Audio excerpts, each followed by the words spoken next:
আসসালামু আলাইকুম। কো একাডেমিতে আপনাদের সকলকে স্বাগত জানাচ্ছি। আজকের আমাদের 10 ডেজ যে এইচএসসি আইসিটি লাইভ কোর্স সেটি ডে 2 চলছে এবং আজকে আমরা চ্যাপ্টার 4 এর যে HSC ICT chapter 4 web design পরিচিতি এবং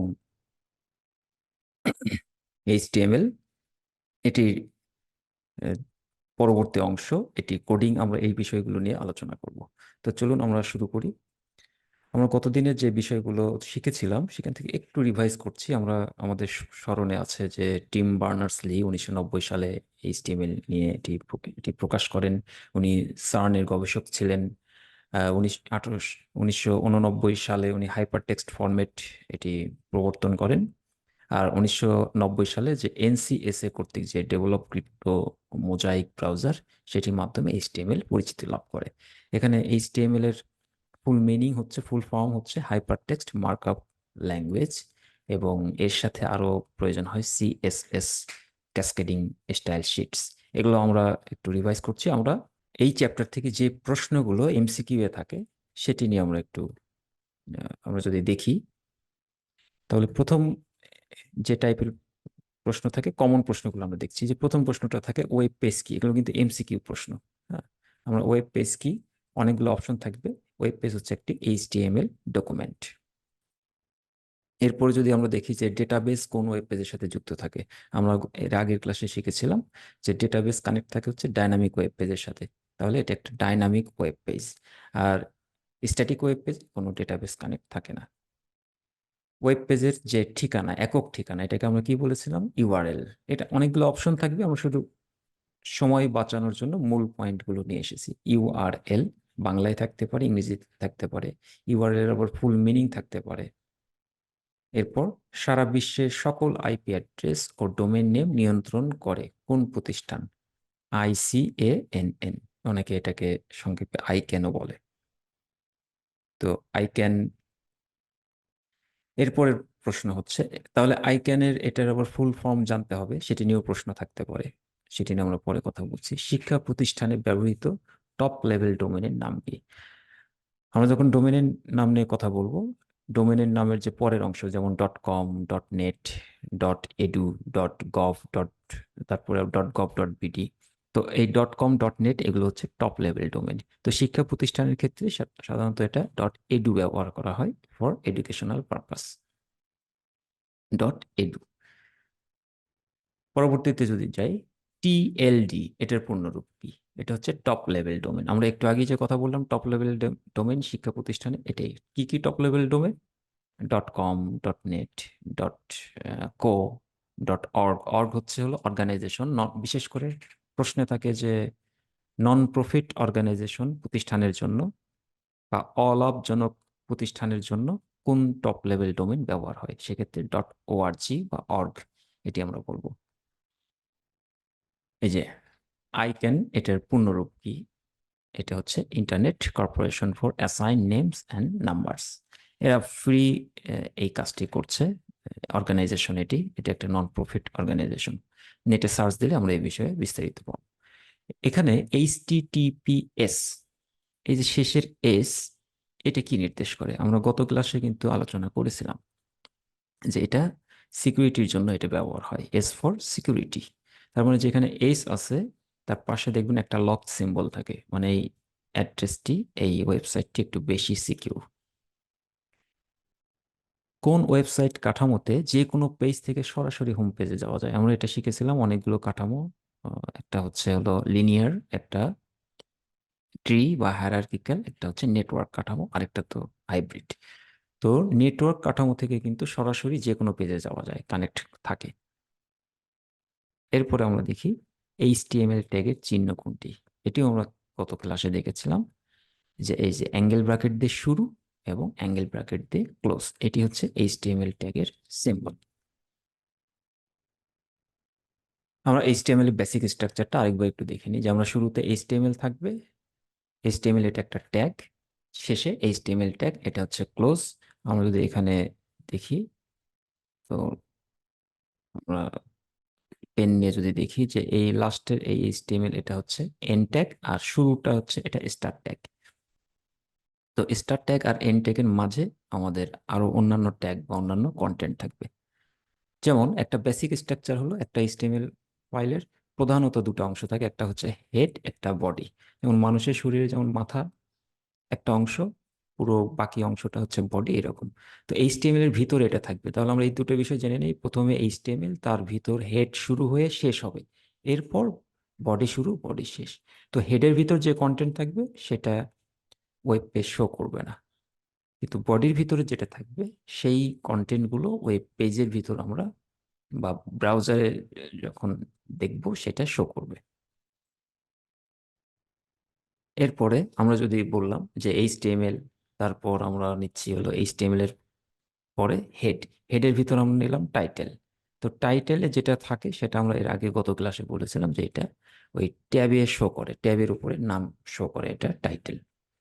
আরো অনেক কিছুই থাকে, মেটা ট্যাগ থাকে, আরো বেশ কিছু বিষয় এই লিঙ্ক থাকে এই হেড ট্যাগের ভিতর থাকে। বডি ট্যাগের ভিতরে কি থাকবে সেই বিষয়গুলো নিয়ে কথা বলবো, সেটি শিখবো। আমাদের ফুল পেজের ভিতর যা যা থাকবে সেটা এই বডি ট্যাগের ভিতরেই আমাদের এই বিষয়গুলো থাকবে, বডি ট্যাগের ভিতর। তো আমরা যদি বেসিক স্ট্রাকচারটা দেখে নিই, তাহলে দেখবো যে বেসিক স্ট্রাকচারে প্রথমে HTML, তার ভিতর হচ্ছে, যেহেতু হেড নিয়ে আমাদের কোনো বক্তব্য নেই, প্রশ্নে থাকবে না, ওই অংশটা বাদ দিয়ে আমরা শুধু বডির অংশটা নিয়েই সলভ করবো, কারণ পরীক্ষায় এটা নিয়ে কথা হবে।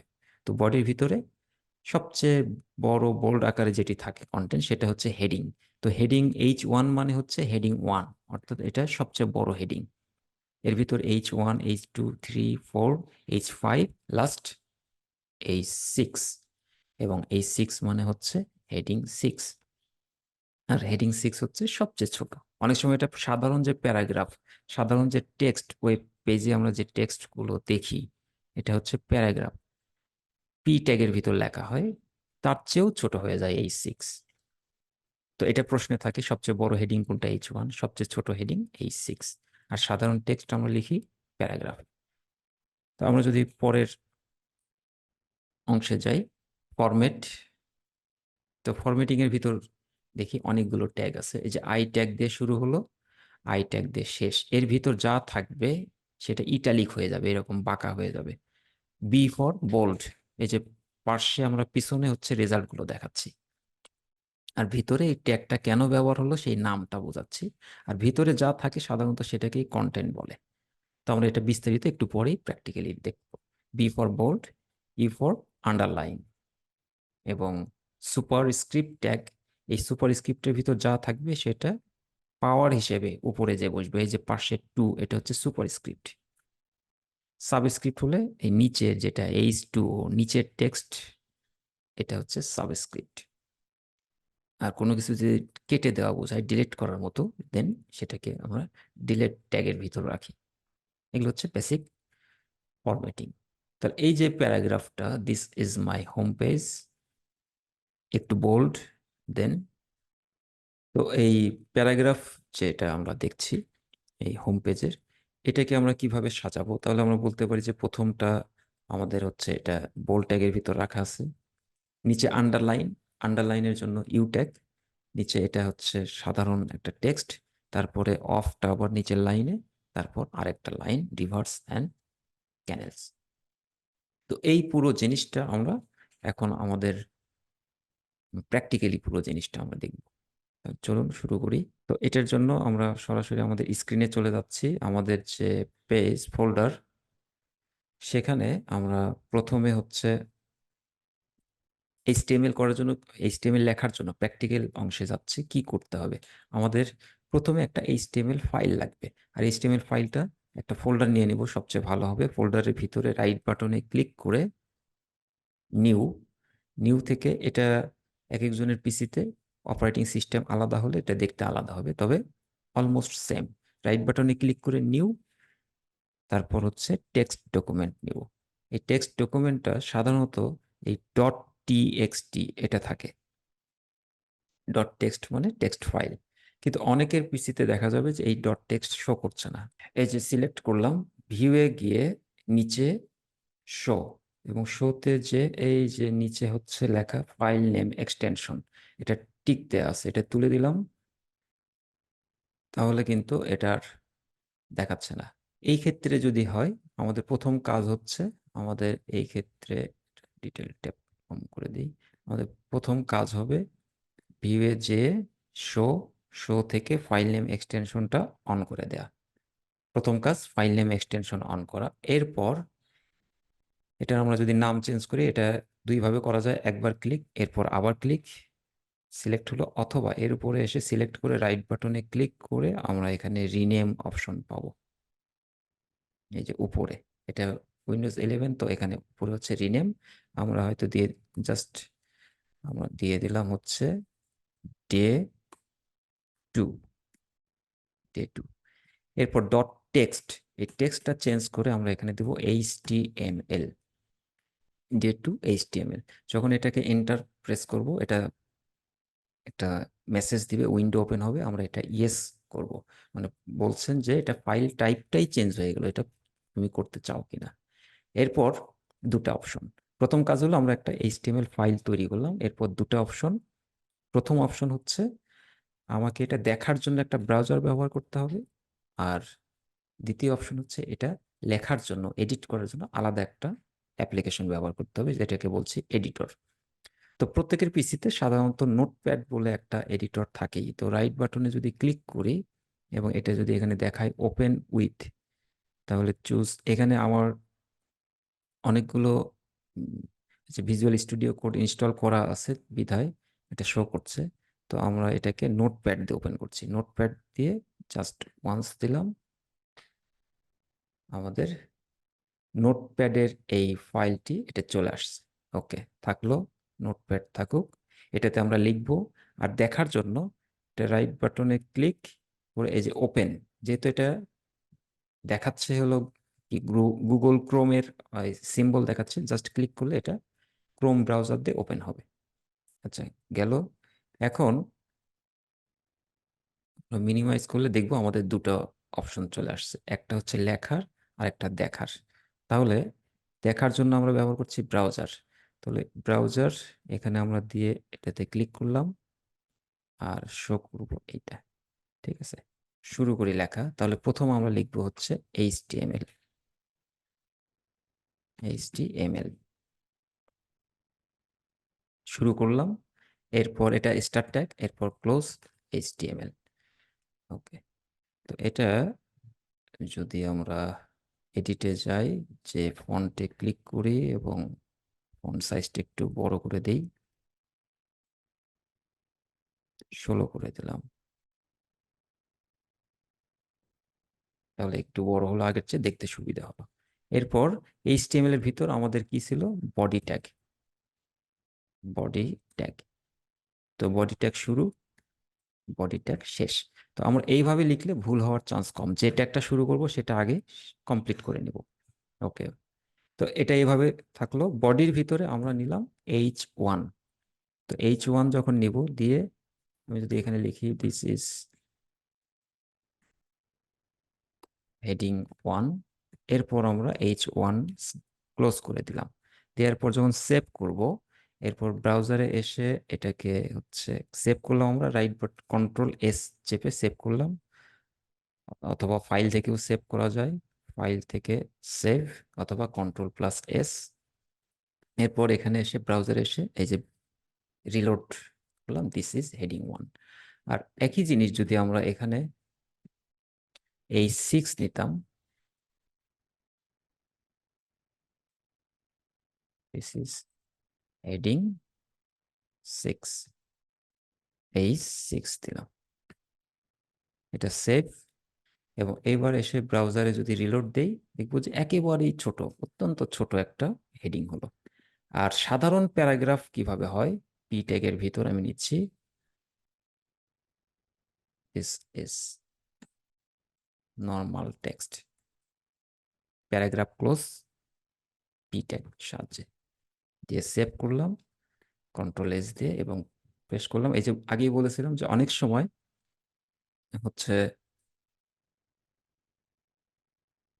নর্মাল টেক্সটের চেয়ে হেডিং ছোট হয়ে যায় H6, তো এই হচ্ছে তার প্রমাণ। তো এখন আমাদের দেখতে হবে যে আমাদের এই নর্মাল টেক্সট নোটপ্যাড যেটা ব্যবহার করছি এটা দেখতে অনেক সাদামাটা লাগে, লেখাটা কঠিন। এই কারণে আমরা এটা ক্লোজ করে দেব। আমরা একটা অ্যাডভান্স আমরা একটা সফটওয়্যার অ্যাপ্লিকেশন ব্যবহার করব, ডে 2, যেটাকে বলি ভিএস কোড। এটা ফ্রি, এটা একটু ডাউনলোড করে ইনস্টল করতে হয়। তো ওপেন উইথ আমরা এটাকে দিলাম ভিজুয়াল স্টুডিও কোড। তো যখন ভিজুয়াল স্টুডিও কোড দিয়ে দিলাম, এটা চেহারা দেখতে একটু ভিন্ন রকম হবে। হুম, ডে 2 HTML। আচ্ছা, এগুলো কোনো কিছু প্রয়োজন নাই। আচ্ছা, এটা পাইথনের লেকচার, এটা ক্লোজ করে দিচ্ছি আমরা। Okay, তো এটা এই জায়গাতে আমরা যখন লিখবো তখন লেখাটা খুব সহজ হয়ে যাবে। কিভাবে লিখবো? আমরা অ্যাঙ্গেল নিচ্ছি, অ্যাঙ্গেল ব্র্যাকেট HTML যখন নিচ্ছি, শুরু করলে অটোমেটিক কিন্তু সেটা ক্লোজ হয়ে যাচ্ছে। এটা সুবিধা, এবং দেখা যাচ্ছে ভিতরে অলরেডি একটা ইন্ডেন্ট চলে আসছে। ইন্ডেন্ট দিলে হয় কি, বুঝতে সুবিধা হয়। তো এরপরে আমরা যখনই H1 নিব, লিখবো, সাথে সাথে H1 কমপ্লিট হয়ে গেল। This is heading 1। তো যারা প্রফেশনালি কাজ করে তাদের জন্য এটা ব্যবহার হয়।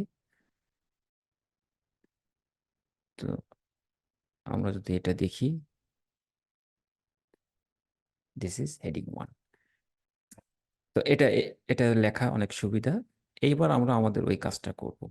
যদি আমরা দেখি প্রথমে কি ছিল,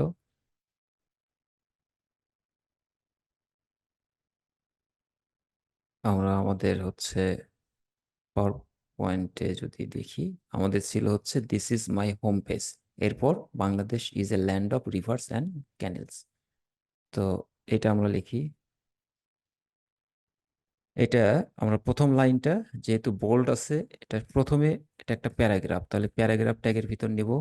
হুম,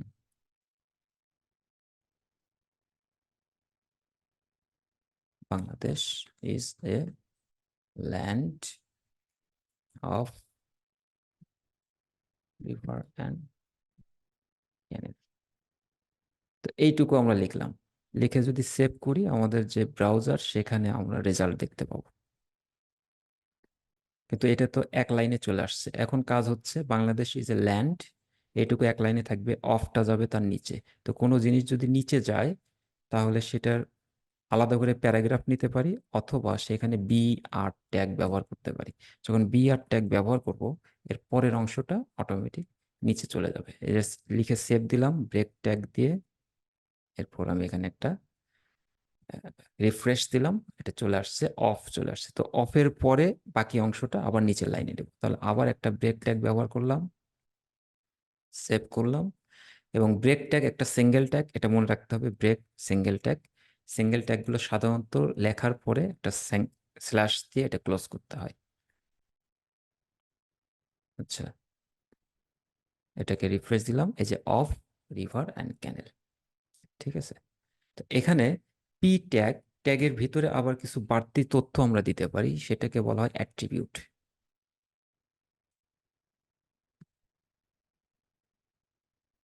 আচ্ছা, এটাকে আমরা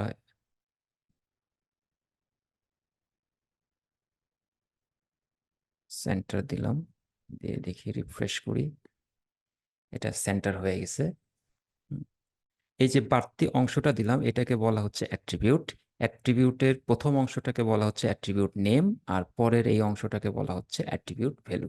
নেমটা স্বাভাবিকভাবে সব স্মল লেটারই থাকবে, এরপর একটা ইকুয়াল সিম্বল দিব, এরপর কোটেশন মার্কের ভিতরে, কোটেশনের ভিতরে সেই ভ্যালুটা দিব আমরা। তো এখন আমাদের বাংলাদেশ ইজ এ ল্যান্ড, এইটুকু বোল্ড করতে হবে, আন্ডারলাইন থাকবে। তো আমি যদি বি ট্যাগ ব্যবহার করি, বি ফর বোল্ড, তো এটা কাট করে আমি বাংলাদেশ ইজ এ ল্যান্ডের পরে দিচ্ছি বোল্ড, পেস্ট করে দিলাম, সেভ দিলাম। এরপর এখানে এসে রিফ্রেশ করলাম, Bangladesh is a land of river and canal, এটা কিন্তু বড় হয়ে গেছে। হ্যাঁ, তো আমাদের আর কি ছিল, reverse and canals, this is my home page. আচ্ছা, সরি, এটা এক্সট্রা একটা লাইন ছিল, this is my home page, এটা। তাহলে চলেন আমরা সেই অংশটাই লিখি, এটা। আচ্ছা, বোল্ড হলো থাক। তো আলাদা একটা প্যারাগ্রাফই নেই, this is my home page. তো এটাকে আমরা সাধারণত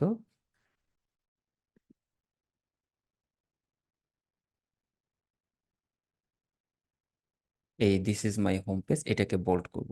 তাহলে বোল্ড করার জন্য আমাদের ব্রাউজার, এটাকেও যদি আমরা একই অ্যাট্রিবিউট দেই, আচ্ছা এই সেম অ্যাট্রিবিউট আমরা অন্যভাবেও দিতে পারি, সেটা হচ্ছে স্টাইল দিয়ে, হচ্ছে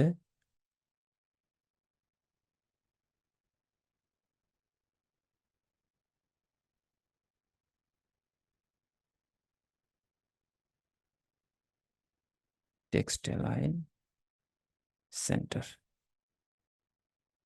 এইভাবে যদি দেই, দিয়ে রিফ্রেশ করি, একই কাজ হলো। তাহলে দুইভাবে দেওয়া যায়, জাস্ট এটা একটা সরাসরি অ্যাট্রিবিউট নেম দিলাম, অথবা স্টাইল দিয়ে ইকুয়াল দিয়ে আমরা যে অ্যাট্রিবিউট দিই টেক্সট অ্যালাইন দিয়ে সেন্টার। এটা অ্যাকচুয়ালি প্রথমটা এইচটিএমএল এর নিয়ম, আর পরের অংশটা হচ্ছে সিএসএস এর নিয়ম। তো অত বেশি অ্যাডভান্সে আমরা যাচ্ছি না, প্রয়োজনও নাই। আচ্ছা, আর এখানে আরেকটা বিষয় হলো, আমরা ফুল পেজ যদি দেখতে না পারি, সেক্ষেত্রে আমাদের মেনু থেকে যে ভিউ, যে ওয়ার্ড র্যাপ করে দিলাম, তাহলে আমাদের ওয়ার্ড র্যাপ হবে। এখন একটু স্ক্রিন বড় করে দিলাম, ওকে।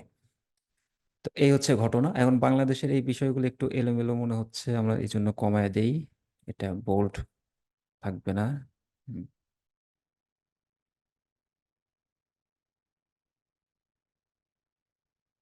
আচ্ছা, Bangladesh is a land, break of এত, সেভ করলাম, এরপর রিফ্রেশ দিলাম, ওকে। এখন this is my home page, এই অংশটা আমরা যদি সেন্টারে নিয়ে আসলাম, এটাকে বোল্ড করতে চাই, তাহলে আমরা এটাকে বি ট্যাগের আন্ডারে নিব, বি ট্যাগের ভিতরে রাখবো, তাহলে বোল্ড হবে। এক্স, এই লাস্টে এসে বোল্ড দিয়ে দিলাম। এরপর সেটাকে আবার হচ্ছে, নিচে আন্ডারলাইন আছে, এই জন্য ইউ ট্যাগ নিব, ইউ দিলে আন্ডারলাইন, ইউটুকু এটা কাট করে নিচ্ছি, নিয়ে যেহেতু বোল্ডের পরে ইউ শুরু হলো, তাহলে শেষ হবে বোল্ডের আগেই। তো যেটা শেষে শুরু করব সেটা আগে শেষ করব, আর এটা দিয়ে সেভ করলাম। এরপর এটাকে refresh, this is my home page. এখন বলবেন যে না, এত জটিলতা কেন, এত তো জটিল করার প্রয়োজন নেই। সেক্ষেত্রে আসলে এগুলো না দিলেও হতো, এই যে স্টাইল টেক্সট অ্যালাইন, কোনো প্রয়োজন ছিল না। তারপর এগুলো না দিয়েও আমরা এটা সলভ করতে পারতাম। সেভ দিলাম, রিফ্রেশ, ওকে। এইভাবে আমরা সলভ করতে পারতাম, এটা হচ্ছে মূল বিষয়। তাহলে আমরা দেখলাম এইচটিএমএল, এইচটিএমএল ভিতর একটা জিনিস আমরা মিস করে ফেলছি, সেটা হচ্ছে এটা লেখা উচিত বডি। পরীক্ষায় আমরা অবশ্যই এটা বডি ট্যাগের ভিতরে এগুলো রাখবো, কারণ এগুলো সব বডি ট্যাগের ভিতর রাখা। তো এটা কাট করে নিচ্ছি, এবং লাস্টে যে কন্ট্রোল ভি বডি, তো বডিটা সাধারণত এইচটিএমএল এর ভিতরে থাকে, এই জন্য একটু ট্যাব দিলাম। আর বাকি যা লিখবো সেটা যেহেতু বডির ভিতর, এগুলোকে ট্যাব দিয়ে একটু ভিতরে দিয়ে দিলাম। এটা জাস্ট ফরম্যাটিং হলো সুন্দর করার জন্য। তো পুরো জিনিসটা যদি আমরা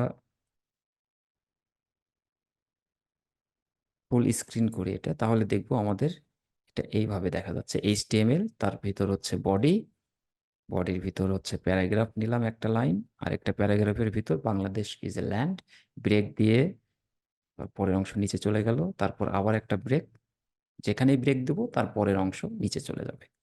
তো এইভাবে আমরা এটাকে সলভ করলাম।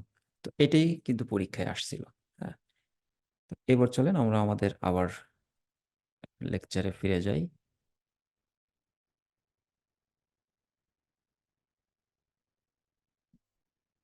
আচ্ছা,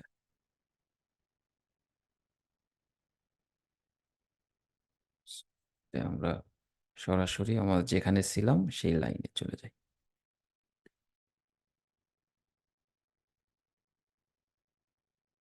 ওকে, তো এটা আমরা সলভ করলাম। এখন কিছু এমসিকিউ, যে ফাঁকা ট্যাগ কোনগুলো, সাধারণত যেগুলো সিঙ্গেল ট্যাগ সেগুলোকেই বলা হয় ফাঁকা ট্যাগ। তো ফাঁকা ট্যাগ, এইচআর একটা ফাঁকা ট্যাগ, বিআর একটা, ব্রেক ট্যাগ একটা ফাঁকা tag, IMG for image, image একটা ফাঁকা ট্যাগ। তো এগুলো হচ্ছে ফাঁকা ট্যাগ, বা এমটি ট্যাগ বলা হয় এটা। আরো কিছু আছে এর বাইরে, এই তিনটা উপরে তিনটা গুরুত্বপূর্ণ সবচেয়ে বেশি আসে। এর বাইরেও যদি এক্সট্রা চান, এরিয়া, বেস, ইনপুট, লিঙ্ক, মেটা, সোর্স, এক্সেট্রা, এগুলো হচ্ছে আমাদের ফাঁকা ট্যাগ।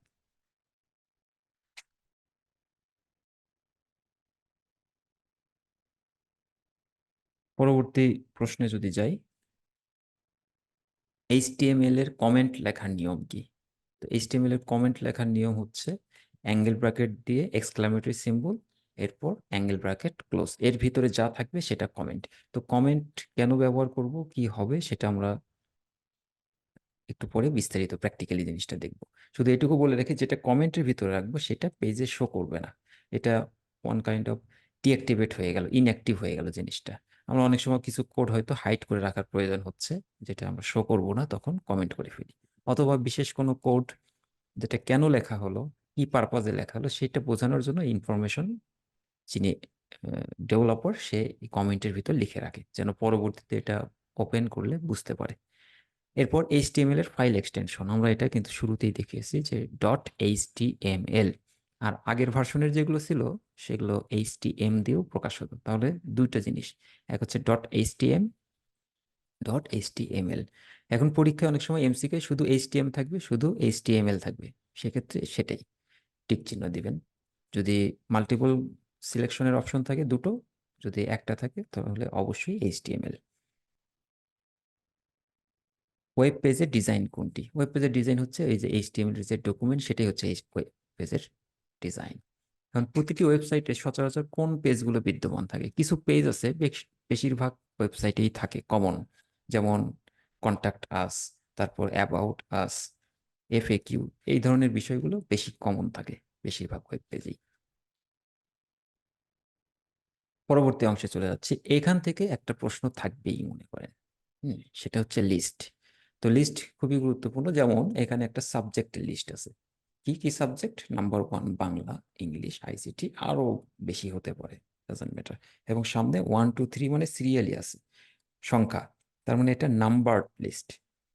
আর এই পাশে আরেকটা লিস্ট আছে, ধরেন আমরা ওয়েবসাইট ডিজাইনের যে ল্যাঙ্গুয়েজগুলো, এইচটিএমএল, সিএসএস, জাভাস্ক্রিপ্ট, এটার সামনে একটা সিম্বল আছে, এগুলোকে বলা হয় বুলেট লিস্ট, এটা আনঅর্ডার লিস্ট। তাহলে লিস্ট আমরা দেখলাম দুই প্রকার, একটা হচ্ছে অর্ডার লিস্ট, একটা আনঅর্ডার লিস্ট। এখানে একটা এক্সাম্পল দেওয়া আছে, এটা আমরা তৈরি করার চেষ্টা করব এই লিস্টের বিষয়টার সাহায্যে। তো লিস্টটা সরাসরি আমরা এখান থেকে না দেখে সরাসরি আমরা প্র্যাকটিক্যালি দেখব, এবং এটা খুব গুরুত্বপূর্ণ, তাই আপনার খাতায় নোট নেবেন, কিভাবে আমি কোড করছি সেটা লেখার বোঝার চেষ্টা করবেন। তাহলে এটার জন্য আমরা শুরু করছি হলো আমাদের যে ব্রাউজারে চলে যাচ্ছি, এবং ব্রাউজার এবং এডিটর আমরা ওপেন করছি এটা। ওকে, তাহলে এই পুরো জিনিসটা শুরু থেকে যেহেতু কোড করব, শুরু থেকে দেখাচ্ছি। তাহলে আমাদের প্রথমে কি? এইচটিএমএল। এইচটিএমএল শুরু, এইচটিএমএল শেষ, তারপর হচ্ছে বডি শুরু, বডি শেষ। তো এই জিনিসগুলো লিখলে এমনিতেই মনে একটু বেশি বেশি লাগবে, আপাতত বোঝানোর সুবিধার্থে এগুলো আমরা এগুলো কিছুই লিখছি না, আমরা শুধু লিস্টের প্রয়োজনীয় অংশটাই লিখছি। তাহলে আমাদের দুই প্রকারের লিস্ট, একটা হচ্ছে নাম্বার যুক্ত অর্ডার লিস্ট, আর একটা নাম্বার ছাড়া আনঅর্ডার লিস্ট। তো প্রথমে ডিক্লেয়ার করব আমরা কোন ধরনের লিস্ট নিতে চাই। আমরা ও এল দিয়ে ডিক্লেয়ার করলাম একটা অর্ডার লিস্ট নিব। আর লিস্টের ভিতরে যেগুলো ছিল physics, chemistry, math, Bangla, English, ICT, এগুলো এক একটা হচ্ছে লিস্টের আইটেম। তাহলে লিস্টের ডিক্লেয়ার করার পর আমরা বলবো একটা লিস্ট আইটেম নেব, এলআই ট্যাগ। তো লিস্ট আইটেমের ভিতর আমি লিখলাম হচ্ছে বাংলা। এরপরে আমরা আবার একটা লিস্ট আইটেম নিচ্ছি, সেখানে হয়তো লিখলাম ইংলিশ। তারপর আরেকটা লিস্ট আইটেম, সেখানে আইসিটি। এই যে লিস্ট আইটেম, এটা ওকে হয়ে গেল, সেভ করলাম। এরপর এখানে এসে একটু রিফ্রেশ দিচ্ছি, দেখা গেল বাংলা, ইংলিশ, আইসিটি এটা সিরিয়ালি চলে আসছে ওয়ান টু থ্রি করে। এবং এখানে যদি আমি আরো লিস্ট আইটেম নেই, এলআই, এবং সেখানে যদি আমি লিখি ম্যাথ, সেভ করি, এখানে এসে রিফ্রেশ করি, দেখা যাবে বাংলা, ইংলিশ, আইসিটি, ম্যাথ, যতগুলো আইটেম যুক্ত করব তত সিরিয়ালি সেগুলোর নাম্বার চলে আসবে। এখন যদি মনে হয় যে মাঝখান থেকে ইংলিশটা আমি কেটে দেব, একটা আইটেম লিস্ট আইটেম কেটে দেব, সেভ করব, এখানে রিফ্রেশ, ও কিন্তু অটোমেটিক সিরিয়ালটা ঠিক করে ফেলছে। এটা হলো প্রথম প্রশ্ন, খুব বেসিক, খুব গুরুত্বপূর্ণ, এটা পরীক্ষায় আসে এখান থেকে একটা প্রশ্ন অন্তত। আরেকটা হচ্ছে আনঅর্ডার লিস্ট। তাহলে আমি প্রথমেই বলে দিলাম যে এটা আনঅর্ডার লিস্ট নিচ্ছি, তার ভিতরে আমি একটা লিস্ট আইটেম নেব। লিস্ট আইটেম হয়তো আমি নিচ্ছি হলো HTML, তারপর আরেকটা লিস্ট আইটেম, সেখানে CSS ক্যাসকেডিং স্টাইল শিটস, আরেকটা হচ্ছে লিস্ট আইটেম জেএস। জেএস এটুকু সেভ করলাম। এখানে এসে একটু রিফ্রেশ করি, এই যে নিচে HTML CSS অ্যান্ড জাভাস্ক্রিপ্ট এটা চলে আসছে। তাহলে আমরা এই ধরনের লিস্ট আইটেম পেলাম। এবার এগুলোকে নিয়ে একটু কাজ করব। যেমন এই অর্ডার লিস্টটার নাম্বার আসছে কি 1 2 3 সিরিয়ালে নাম্বার আসছে। তো আমরা যদি এটাকে টাইপ দিয়ে দিই, টাইপ দিয়ে বলি যে এটাকে ক্যাপিটাল A দিব, ক্যাপিটাল A দিয়ে যখন সেভ করব তখন এটা রিফ্রেশ করলে দেখবো যে ABC আসছে। তাহলে এটাও পরীক্ষায় থাকে অনেক সময়, এটাও কিন্তু অর্ডার লিস্ট, কিন্তু টাইপটা ডিফারেন্ট, ABCDEF এভাবে আসতে থাকবে। যদি বলেন যে জেড এর পর কি আসবে, তারপরে আবার আসবে AB AC এইভাবে আসতেই থাকবে। এটাকে চাইলে স্মল এ দিতে পারি। তাহলে এখানে 5টা টাইপ আছে। 5টা টাইপ কি কি? একটা হচ্ছে 1, একটা ক্যাপিটাল এ, একটা স্মল এ, তারপর চাইলে আমরা রোমান সংখ্যা দিলাম, আই দিয়ে প্রকাশ করি, স্মল আই দিলে রোমান সংখ্যা স্মল লেটারে, ক্যাপিটাল আই দিলে রোমান সংখ্যা ক্যাপিটাল লেটারে। আমি রিফ্রেশ করছি, এটা স্মল লেটার আসছে। আরেকটা হচ্ছে ক্যাপিটাল আই। তো আমি 5 জায়গায় লিখলাম না? আচ্ছা, এটা যে 5 প্রকার হয় আমি এটা হয়তো আপনাদের বোঝাতে চাচ্ছি। তখন সেটা কিভাবে করব? তখন আমি এটাকে কমেন্ট করব। ওই যে বললাম অ্যাঙ্গেল ব্র্যাকেট, তারপর হচ্ছে অ্যাঙ্গেল ব্র্যাকেটের পর কি আমাদের 2টা ড্যাশ দেব, দিয়ে তারপরে যা লেখা চায়। তাহলে আমি লিখব যে অর্ডার লিস্ট টাইপ, কি কি টাইপ আছে? একটা হচ্ছে 1, একটা ক্যাপিটাল এ, একটা স্মল এ, তারপর একটা স্মল আই, একটা ক্যাপিটাল আই। এই 5 প্রকার। তাহলে এটা যে আমি লিখে রাখলাম, এটা কিন্তু প্রোগ্রামে কোনো প্রভাব ফেললো না। তাহলে আমি এটা যে খুলে দেখবে সে জানবে যে আচ্ছা অর্ডার লিস্ট টাইপ এই 5 প্রকার, 1 দিলে 1 হবে, এ দিলে এ আসবে, এটা ওকে। এখন এখানে আরেকটা মজার জিনিস আছে, সেটা হলো আমরা যদি চাই এটা ডিফল্ট হচ্ছে 1, অর্থাৎ টাইপ 1 ডিক্লেয়ার করলেও 1 আসবে, যদি ডিক্লেয়ার না করি সেক্ষেত্রে 1 2 3 আসবে। কিন্তু আমি চাচ্ছি আমার শুরুই হবে হলো 5 থেকে। তাহলে তখন আরেকটা অ্যাট্রিবিউট দেবো। এগুলো কিন্তু কি দিচ্ছি আমরা? আমরা দিচ্ছি এগুলো অ্যাট্রিবিউট। স্টার্ট হলো একটা অ্যাট্রিবিউট, তার যে ভ্যালুটা দিচ্ছি সেটা অ্যাট্রিবিউট ভ্যালু। যেমন স্টার্ট দিলাম 5, 5 হলো অ্যাট্রিবিউট ভ্যালু, স্টার্ট হলো একটা অ্যাট্রিবিউট। তাহলে OL এ কিন্তু অ্যাট্রিবিউট আছে কয়টি? 2টো অ্যাট্রিবিউট, একটা টাইপ এবং একটা স্টার্ট। এটা সেভ যখন করব, রিফ্রেশ করব, দেখবো যে 5 থেকে শুরু হচ্ছে, 5 6 7। ওকে, তাহলে আমরা OL এ একটা হচ্ছে টাইপ দিতে পারছি, একটা হলো কত থেকে শুরু হবে সেটা বলতে পারছি। এবার যদি ইউএল এ আসি, বলবো যে ইউএল এ কি টাইপ নাই? অবশ্যই আছে টাইপ। তাহলে এটার আবার টাইপ কি? এটার ডিফল্ট টাইপ হচ্ছে এই যে এটাকে বলা হয় ডিস্ক। সাধারণত 3টা টাইপ থাকে, একটা ডিস্ক, একটা সার্কেল এবং একটা স্কোয়ার। সার্কেল যদি দিয়ে দেই, ডিস্কের মতোই সার্কেল, তবে মাঝখানটা ফাঁকা থাকবে। আমরা সেভ করলাম, রিফ্রেশ করলাম, এই যে ডিস্ক এবং সার্কেল অনেকটা এক, সার্কেলের শুধু ভিতরটা ফাঁকা আর ডিস্কের পুরোটাই বৃত্ত ভরাট করা। তো OMR শিটের সার্কেলটা ভরাট না থাকলে ওটা সার্কেল, ভরাট থাকলে মনে করেন ডিস্ক। এটাই মনে রাখার সুবিধা। আর যদি সার্কেলটা চেঞ্জ করে আমি এটাকে স্কোয়ার দিয়ে দেই, তাহলে এটা স্কোয়ার হিসেবে ওই যে 4 কোণা একটা বক্স চলে আসছে, স্কোয়ার বক্স। আর ডিফল্ট কি থাকে?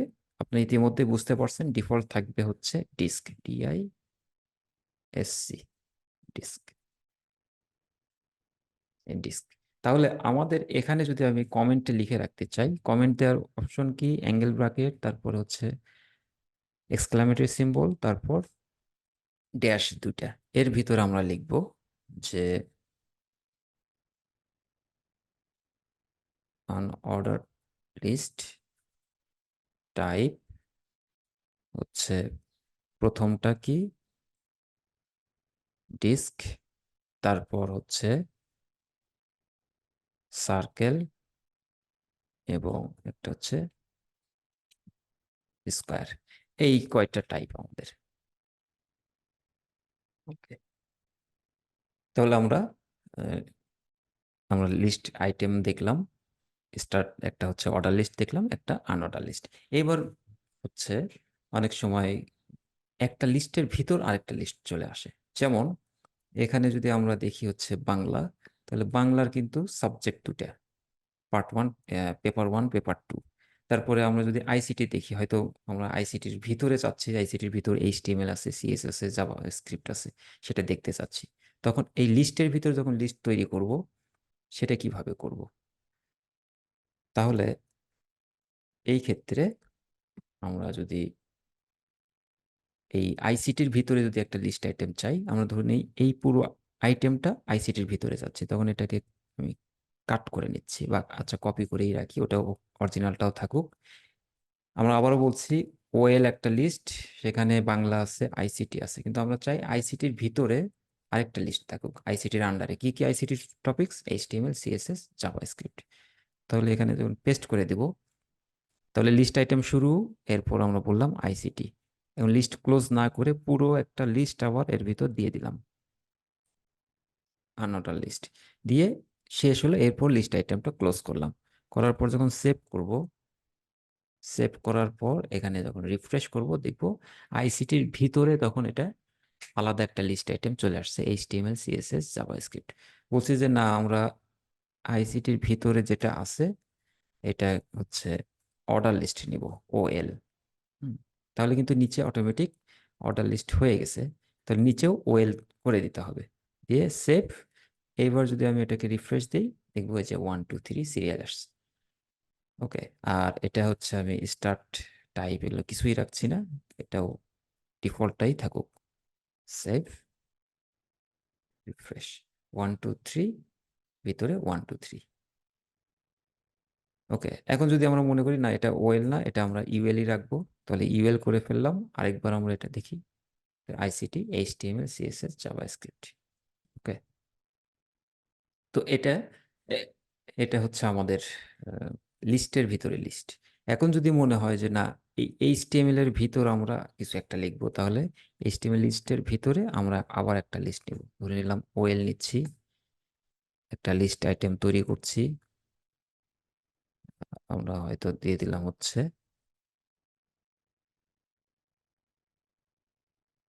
HTML4, তারপর আরেকটা লিস্ট আইটেম দিয়ে সেখানে লিখছি HTML। আচ্ছা, ওটা আমার 5 4 লেখার কথা ছিল, ওটা 5, এটা 4। সেভ করলাম। এগুলো জাস্ট HTML এর ভার্সন। তাহলে এই যে HTML এর ভিতর HTML5, HTML4 এটা কিন্তু চলে আসছে। তো এইভাবেই কিন্তু আমরা একের পর এক, যদি আমরা চাই HTML5 এর ভিতর আবার কিছু লিস্ট আইটেম দেবো, চাইলে সেখানেও দিতে পারি। এটা হচ্ছে নেস্টেড লিস্ট বলা হয়, একটার ভিতর আরেকটা, একটা লিস্ট আইটেমের ভিতর আরেকটা লিস্ট আইটেম। তাহলে এখানে আমরা হয়তো একটা আনঅর্ডার লিস্ট নিলাম, দিয়ে লিস্ট আইটেম দিলাম হয়তো ডিলিট, আরেকটা লিস্ট আইটেম দিলাম, নিউ ট্যাগ দিয়ে জাস্ট র্যান্ডম কিছু দিলাম। তাহলে দেখবো HTML এর ভিতরে 1 2 এটা একটা লিস্ট, HTML5 এর ভিতরে আবার আরেকটা লিস্ট, ডেল এবং নিউ ট্যাগ। এইভাবে আমরা চাইলে লিস্টের ভিতরে লিস্ট তৈরি করতে পারি। এটা হচ্ছে আমাদের ফুল এই যে কোড যেটা দেখতে পাচ্ছি, এটার অংশ। এখন যদি উপরের অংশটা ডিঅ্যাক্টিভেট করতে চাই, তাহলে এটাকে আমরা কমেন্ট করব। এই যে OL, এটা হচ্ছে অ্যাঙ্গেল ব্র্যাকেট, এক্সক্লামেটরি সাইন, দুটা ড্যাশ, পরের অংশটা কাট করে আমরা এই পর্যন্ত কমেন্ট করতে যাচ্ছি, কন্ট্রোল V। তাহলে এই পর্যন্ত যেহেতু পুরো কমেন্ট হয়ে গেল, মানে এটা ডিঅ্যাক্টিভেট হয়ে গেল, সেভ করলাম, এই পাশে সে রিফ্রেশ দিব, দেখবো শুধু নিচের যেটা অ্যাক্টিভ আছে এই অংশটা শো করছে। এই এটার রেজাল্ট হচ্ছে এটা। তাহলে কমেন্টের গুরুত্ব বুঝলাম, কমেন্ট কিভাবে কাজ করে সেটাও বুঝলাম, সেই সাথে লিস্টের বিস্তারিত আলোচনা আমরা পেলাম। তো এখান থেকে একটা প্রশ্ন খুব বেশি থাকে এখান থেকে। তো চলুন আমরা পরবর্তী অংশে চলে যাই। এরপরের অংশ হচ্ছে ইমেজ, ছবি কিভাবে যুক্ত করতে হয়। তো ইমেজের জন্য, ইমেজ কিন্তু একটা সিঙ্গেল ট্যাগ, তাহলে ইমেজ বলে একটা ট্যাগ নেব, IMG।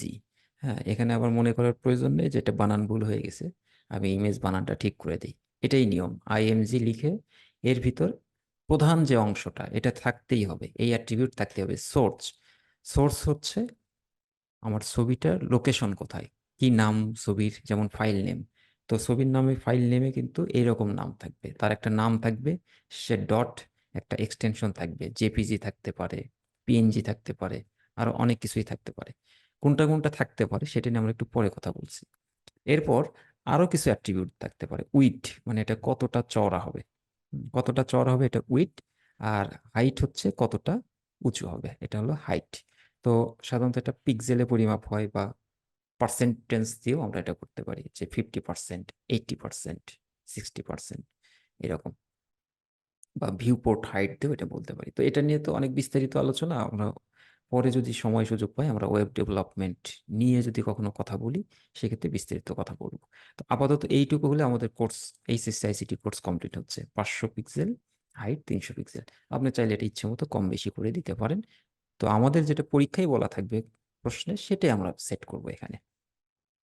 এবং এখানে আরেকটা বিষয় থাকে, অনেক সময় প্রশ্নে এরকম থাকলো যে একটা ইমেজ যুক্ত করো যেটা 400 বাই 300। তো কিভাবে বুঝবো কোনটা হাইট কোনটা উইড? তো এটা যদি থাকে, এই রেশিওর প্রথমটা হচ্ছে উইড, পরেরটা হাইট, এটা কিন্তু মাথায় রাখতে হবে।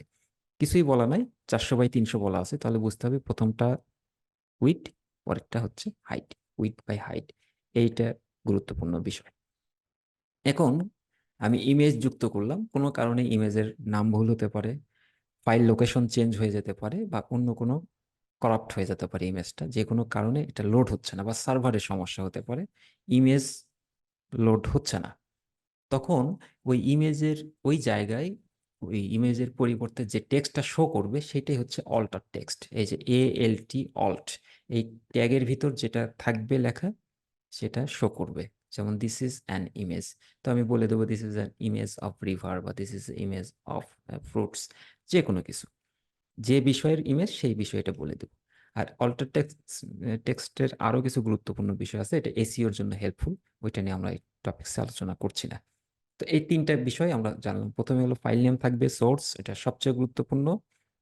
যদি উইড হাইট সেট করতে চাই, উইড দেব, হাইট দেব, সাথে অল্টার টেক্সটও আমরা দিয়ে দিতে পারি। পরীক্ষা হয়তো বলেই দিবে যে হচ্ছে এমনভাবে একটা ছবি যুক্ত করে কোনো কারণে এটা লোড না হলে এই বিষয়টি শো করবে, হ্যাঁ, এই লেখাটি শো করবে, তখন আমরা অল্টার টেক্সটের ভিতর যেটা দিব সেটাই শো করবে। তাহলে এই অংশটি দেখার আগে আমাদের আর কি কি ইমেজ, কোন টাইপের ইমেজ যুক্ত করা যায় সেটা দেখি। জেপিইজি এটা সাপোর্ট করে, ওয়েব সাপোর্ট করে, PNG সাপোর্ট করে, ওয়েব পি এটা সাপোর্ট করে, SVG সাপোর্ট করে, জিফ সাপোর্ট করে। অনেক সময় যে ছোটখাটো অ্যানিমেশন দেখি, কিছু কিছু ছবি মুভ করছে, অ্যানিমেশন হচ্ছে, ওগুলো হচ্ছে GIF type, graphics interchange format.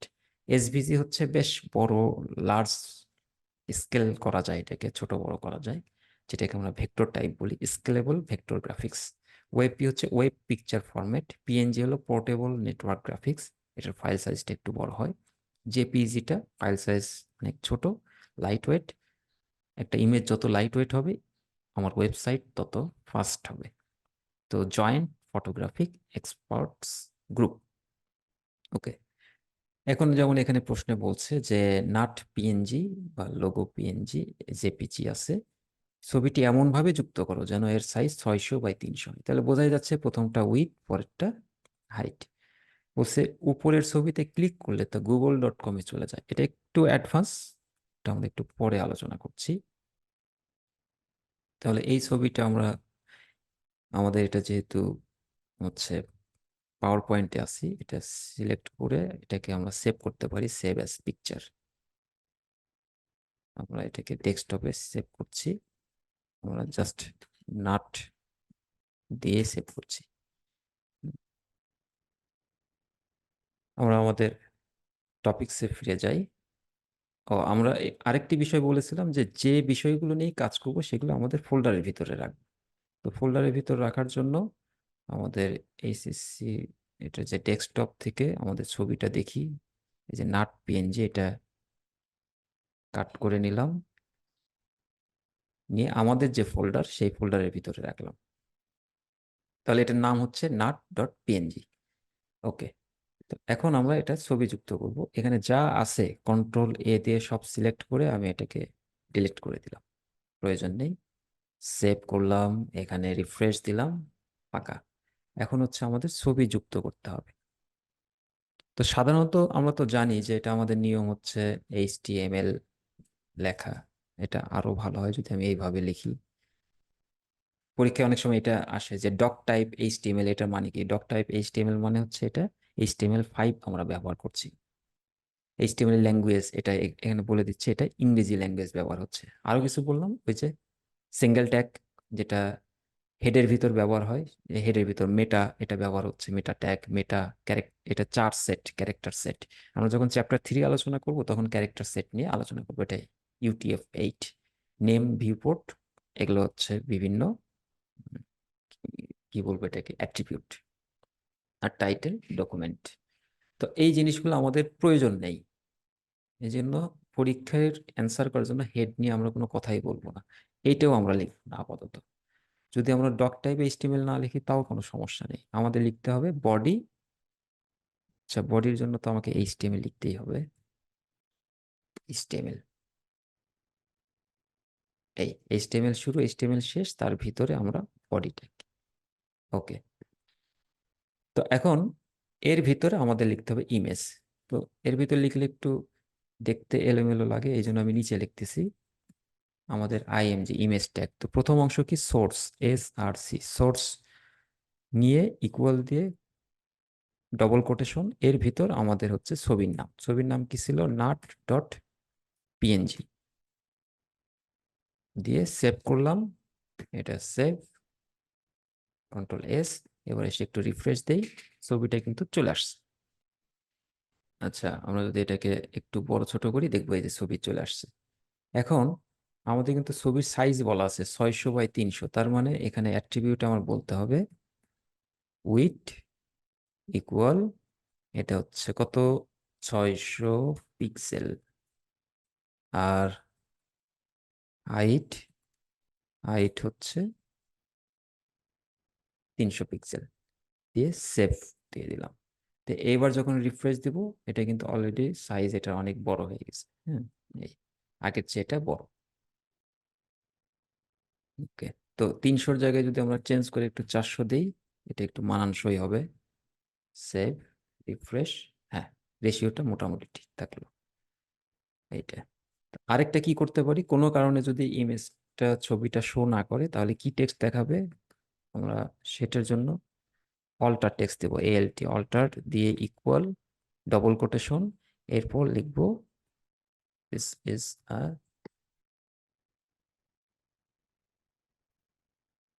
Image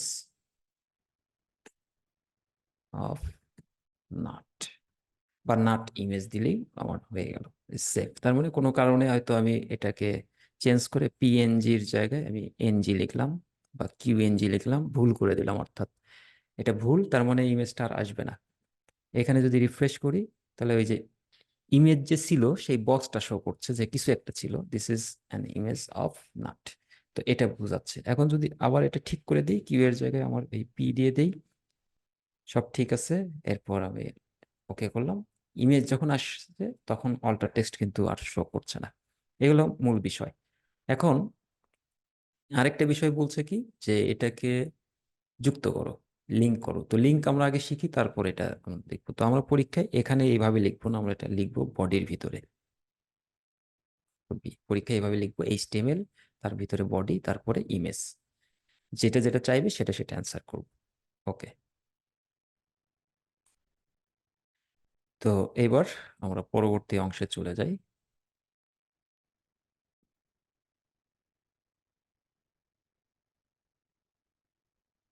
MCQ যদি দেখি, লিঙ্ক ট্যাগ কোনটি? আচ্ছা, লিঙ্ক ট্যাগ নিয়ে যেহেতু কথা বলাই হচ্ছে, তাহলে লিঙ্ক ট্যাগ আমরা একটু দেখেই আসি। হুম, আমরা এখানে আসি। তো এক পেজের সাথে যদি আরেকটা পেজ লিঙ্ক করি, তখন আমরা সেটাকে আমরা বলছি লিঙ্ক ট্যাগ। শুধু পেজ না, এটা আমরা কোনো ওয়েবসাইটের সাথেও লিঙ্ক করতে পারি। যেমন আমাদের যে ফোল্ডার, সেই ফোল্ডারের ভিতরে আমরা যে আরেকটা নতুন পেজ নিতে পারি। একটা ডে 2 একটা পেজ আছে, আমরা রাইট বাটনে ক্লিক করে নিউ, সেখান থেকে টেক্সট ডকুমেন্ট আমরা দিয়ে দিলাম অ্যাবাউট পেজ, দিয়ে এটা HTML দিয়ে এন্টার দিলাম, আরেকবার এন্টার দিলাম, চেঞ্জ হয়ে গেল। এই অ্যাবাউট পেজের সাথে আমরা এই এই ডে 2 পেজ লিংক করব। তাহলে চলুন আমরা, আচ্ছা, ইমেজটা যেহেতু সলভ হয়ে গেছে, এটা বাদ দিয়ে দিলাম। হ্যাঁ, তো লিংক করার জন্য আগে নিচে আগে দেখে নিই কিভাবে করে। অ্যাঙ্কর ট্যাগ বলা হচ্ছে, এ ট্যাগকে বলা হচ্ছে লিংক ট্যাগ। এ ট্যাগ লিখবো, এর ভিতরে যেটা লিখবো, যেমন গো টু অ্যাবাউট পেজ, দিয়ে এটাকে সেভ করলাম। সেভ করার পর আমাদের যে ব্রাউজার, সেই ব্রাউজারে যখন আসবো, রিফ্রেশ দিব, দেখবো ছবিটা আর নেই, কিন্তু গো টু অ্যাবাউট পেজ আসছে। কিন্তু এটা কিছুই হচ্ছে না, কোনো লিঙ্ক কিছুই হয় নাই, কারণ এ ট্যাগের ভিতর আমরা কোনো বক্তব্যই দেই নাই যেটা কিভাবে লিঙ্ক হবে। আমরা এটা লিঙ্ক করার জন্য রেফারেন্স দিতে হবে। তাহলে রেফারেন্স হচ্ছে HREF, হাইপার রেফারেন্স, ইকুয়াল দিয়ে কোটেশনের ভিতর আমরা কারোর সাথেই লিঙ্ক করব না, তখন একটা হ্যাশ দিয়ে রাখি। কারোর সাথেই লিঙ্ক করব না, জাস্ট বলে রাখলাম একটা লিঙ্ক তৈরি হয়েছে, কিন্তু কোনো কিছুর সাথে কানেক্ট করিনি। কিন্তু আমরা যদি এটাকে আমাদের ওই পেজ about.html লিখি, সেভ করি,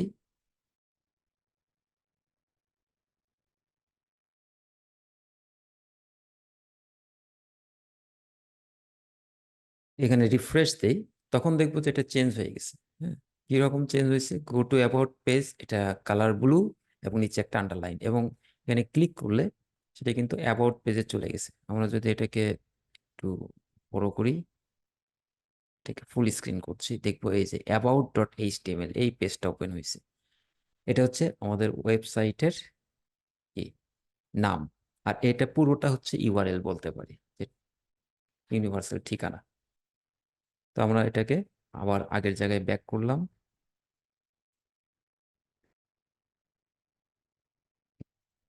তো এটা হলো এক পেজের সাথে আরেকটা পেজ। আমরা যদি মনে করি যে না, আমি এটাকে হচ্ছে ওয়েবসাইটের সাথে লিংক করব, তখন আমরা কি করব? এখানে https:// দিয়ে www.google.com। তো শুধু google.com না, যে কোনো পেজের সাথে যদি কানেক্ট করি সেটা এটা কানেক্ট হবে। দিয়ে যখন এটাকে সেভ করব, এরপর এখানে এসে যখন ক্লিক করব, এটা রিফ্রেশ করতে হবে আগে, সরি, আগে রিফ্রেশ করি।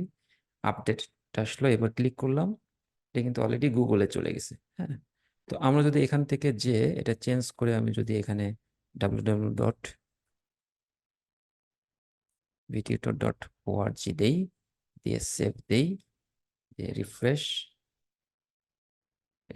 সরি, আমাদের এই পেজ দিয়ে একটু রিফ্রেশ দিলাম, ক্লিক,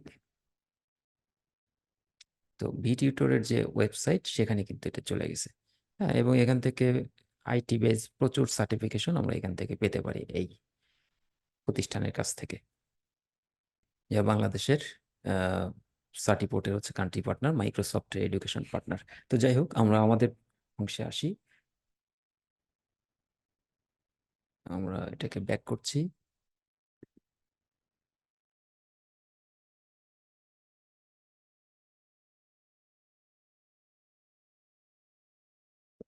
তো এখন এখান থেকে যা শিখলাম, যার সাথে লিঙ্ক করব সেটা থাকবে ভিতরে, এই স্টেপের ভিতরে। আর যে টেক্সটের সাথে লিঙ্ক করব সেটা থাকবে ভিতরে। এখন ভিতরে টেক্সট না দিয়ে যদি ইমেজ দেই, ইমেজের সাথে লিঙ্ক হবে। তো আমরা এটাকে হয়তো চেঞ্জ করে দিলাম।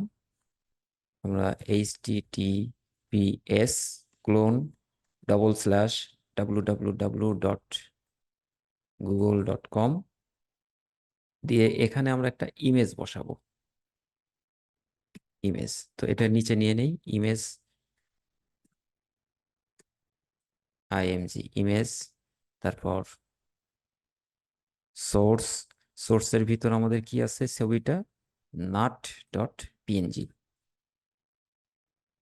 থাকলো, এবং এইটুকুই থাকলো। এটাকে ক্লোজ করে দিলাম, সেভ করলাম। এরপর এখানে এসে রিফ্রেশ করলাম। এবার যখন এর উপর মাউস নিয়ে আসবো, দেখবো যে নর্মালি একটা কার্সার অ্যারো যখনই ছবির উপর আসে, একটা আমাদের হচ্ছে হাতের মতো দেখা যাচ্ছে, সিম্বল চেঞ্জ হয়ে গেছে। এবং এটা ক্লিক করলে কিন্তু আমাদের ওই যার সাথে, যে পেজের সাথে বা যে ওয়েবসাইটের সাথে কানেক্ট করলাম সেটার সাথে কানেক্ট হয়ে গেল এবং সেখানে নিয়ে যাচ্ছে। যদি নেট কানেক্ট থাকে তাহলে কিন্তু যাবে, তাছাড়া আবার যাবে না। তো এই হচ্ছে আমাদের লিঙ্ক করা, এবং এই প্রশ্নটাও পরীক্ষায় অনেক আসে। তো আমরা তো আর এখানে দেবো না, আমরা এটাকে লিখবো হচ্ছে বডির ভিতরে। যদি বলে যে এই ছবিকে এই ওয়েবসাইটের সাথে বা ওয়েব পেজের সাথে কানেক্ট করো, তখন হাইপার রেফারেন্সের ভিতর অ্যাড্রেস দিব, এরপর ইমেজের ভিতর ছবিটি দিব, দিয়ে সেভ করবো। তাহলে কিন্তু আমাদের প্রশ্ন ওটাও সলভ হয়ে গেল। এই যে logo.jpg, উপরে ছবিতে ক্লিক করলে তা google.com এ চলে যায়। আসেন আমরা এই বিষয় নিয়ে একটু এখন এমসিকিউ সলভ করি। লিঙ্ক ট্যাগ কোনটি? এ ট্যাগ দিয়ে আমরা, এর মধ্যে কোনটা লিঙ্ক ট্যাগ? এখানে OL, LI, A tag, U, তাহলে এ ট্যাগ হচ্ছে লিঙ্ক ট্যাগ। দুটি ওয়েব পেজের মধ্যে সংযোগ স্থাপনের জন্য আমাদের কোন ট্যাগ ব্যবহার করতে হয়? তো একাধিক ওয়েব পেজের সংযোগ আমরা লিঙ্ক ট্যাগের মাধ্যমেই করি, এ ট্যাগের মাধ্যমে করি। ব্রাউজকারীর সময় বাঁচায় কোন ট্যাগে? তো ব্রাউজ করবো, লিঙ্ক দিয়ে দেবো, ক্লিক করবে, সরাসরি অন্য পেজে চলে যাবে, এ ট্যাগ দিয়ে সময় বাঁচবে। তার মানে একই জিনিস বিভিন্ন ভাবে করা আছে। এই স্টেপ হতে পারে, কি হতে পারে, লোকাল হতে পারে, মানে ওই যে আমরা আমাদের ফোল্ডারের ভিতরেই আরেকটা পেজের সাথে যখন কানেক্ট করলাম সেটা হচ্ছে লোকাল। আর একই পেজের ভিতরে একটা অংশের সাথে আরেকটা অংশ যদি যুক্ত হয় তখন ওটা ইন্টারনাল। আর আমরা ওই যে আউটের বাইরের কোনো পেজের সাথে যখন কানেক্ট করলাম, যেমন গুগলের সাথে কানেক্ট করলাম, ভিডিওর সাথে কানেক্ট করলাম, সেটা হয়ে গেল গ্লোবাল। আর কি, নতুন ট্যাব ওপেন করতে কোন অ্যাট্রিবিউট ব্যবহার করতে হয়? তো নতুন ট্যাব ওপেন করতে এটা একটা অ্যাট্রিবিউট আমরা ব্যবহার করে দেখাচ্ছি, আগে আপনি শিখে নেন। এটা হচ্ছে টার্গেট, এটা সরি স্পেলিং মিস্টেক, টার্গেট হবে এটা, ব্ল্যাঙ্ক, কোটেশনের ভিতর আন্ডারস্কোর দিয়ে ব্ল্যাঙ্ক, এটা হচ্ছে ব্যবহার করতে হয়। এবং logo.png নামের ইমেজটি ওয়েব পেজে প্রদর্শনের কোড কি?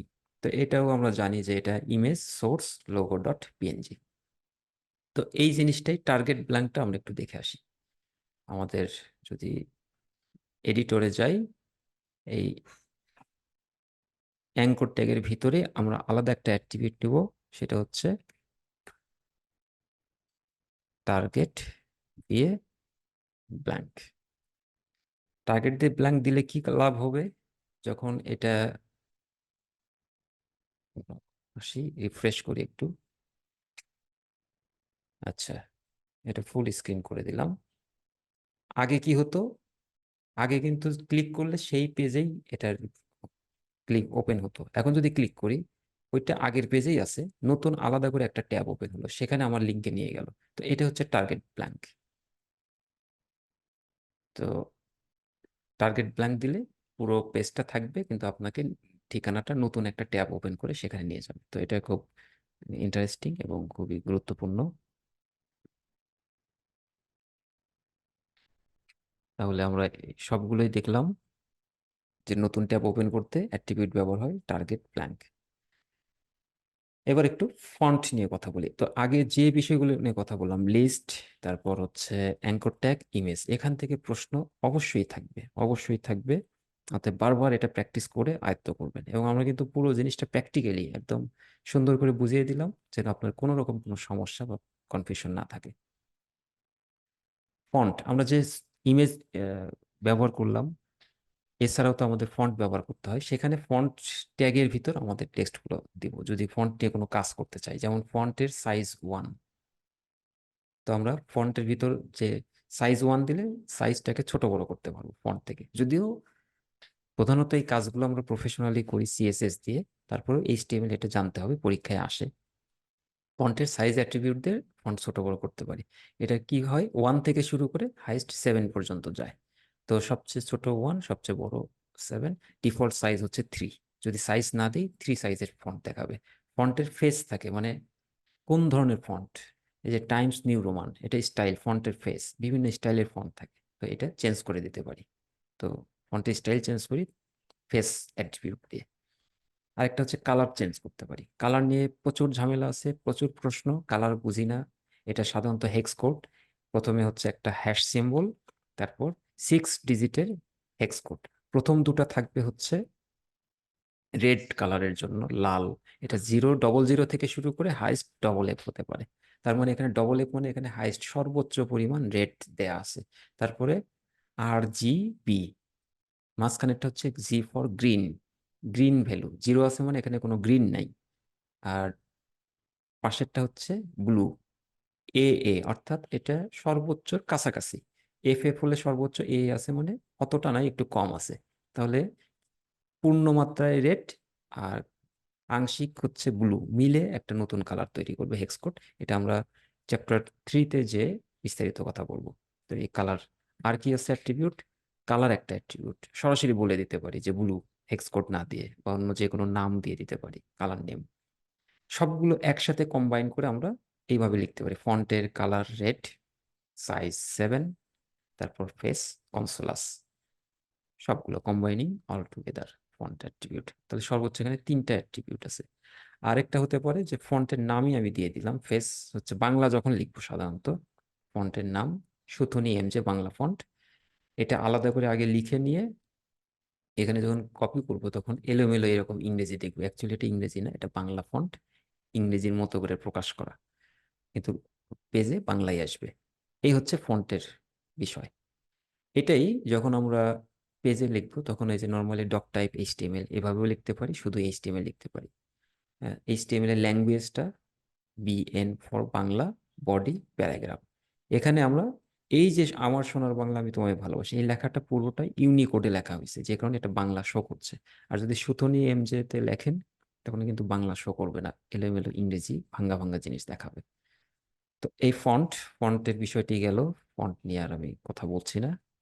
হুম, একটা এইটুকু শুধু হয়তো আপনাদের দেখাতে পারি। আচ্ছা থাক, সময় যেহেতু কম, আমরা গুরুত্বপূর্ণ অংশটা দেখি, সেটা হচ্ছে ফর্ম। তো ফর্ম পরীক্ষায় আসে। আমরা যে নর্মালি যে ফন্টগুলো ডিজাইন করি সেখান থেকে এটা আসে। যেমন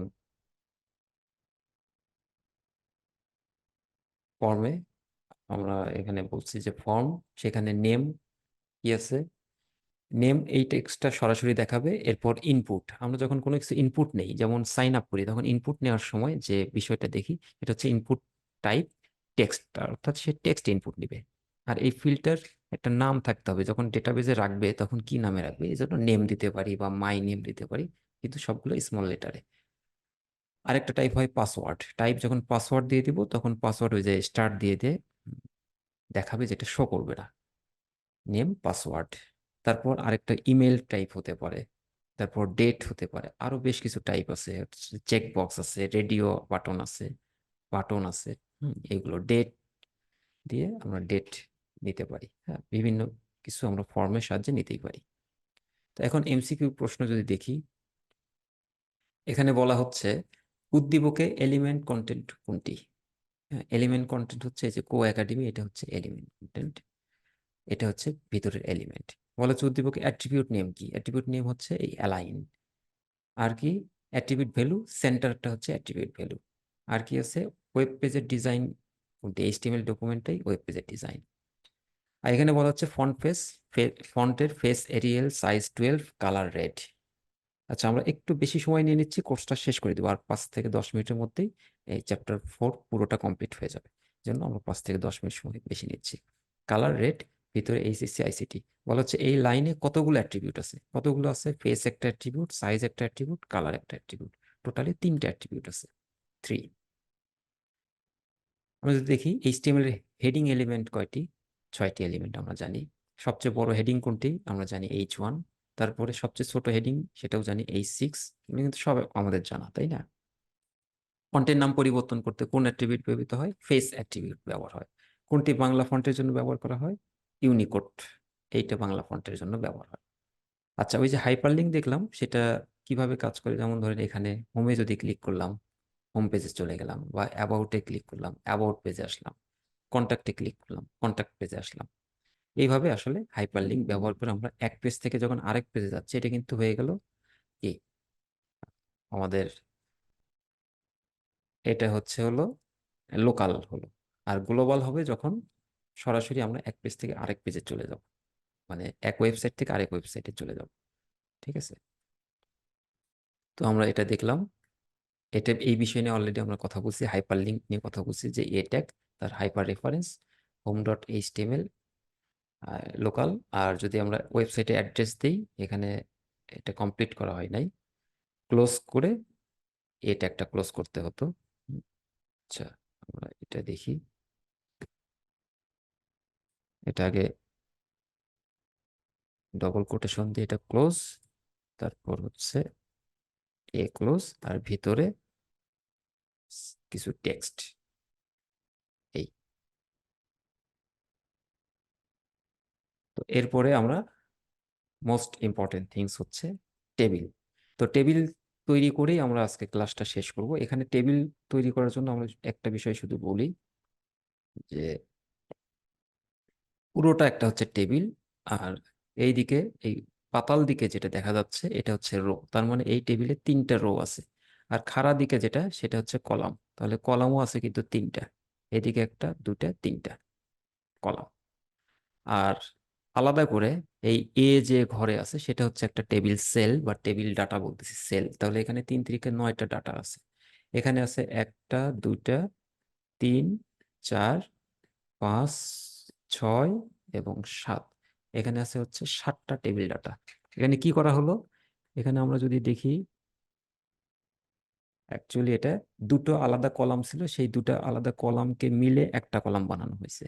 আর এটা থাকার কথা ছিল হচ্ছে দুটো আলাদা রো, সেই দুটো আলাদা রো মিলে একটা রো বানানো হয়েছে।